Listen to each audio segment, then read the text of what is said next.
Alors que le gouvernement entend lutter fermement contre le tabac, sa chef, Elisabeth Borne, a gardé ses « mauvaises » habitudes, la cigarette électronique.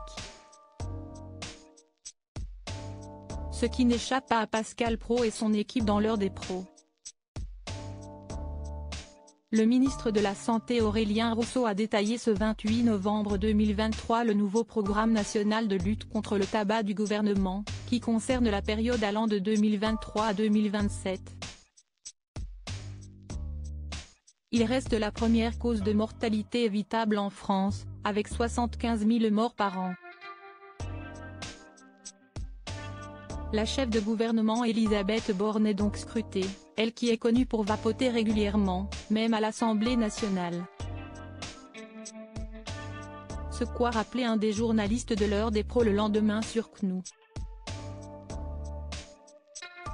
Revenons sur les propos du ministre de la Justice Éric Dupond-Moretti, appelant le Rassemblement national à chasser de ses rangs les identitaires, nazillons, racistes et antisémites. Le présentateur de l'heure des pros Pascal Praud a souligné l'attitude de la première ministre Elisabeth Borne. D'après lui, elle semblait ravie des tensions provoquées dans l'hémicycle.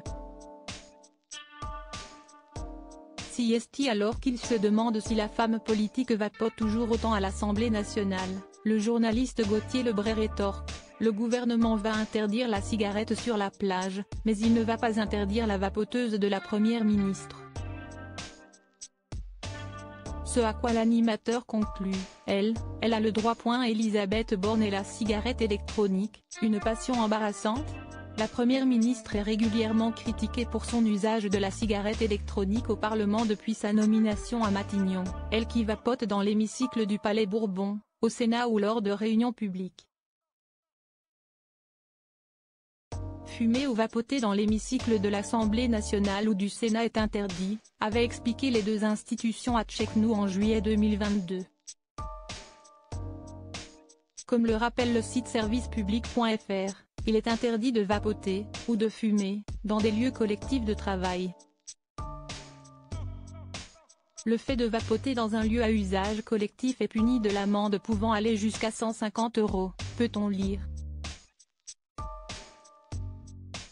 Déjà ministre du Travail, Elisabeth Borne avait attiré l'attention sur son utilisation de la cigarette électronique, elle qui a été affaiblie par le virus de la Covid-19 en 2021.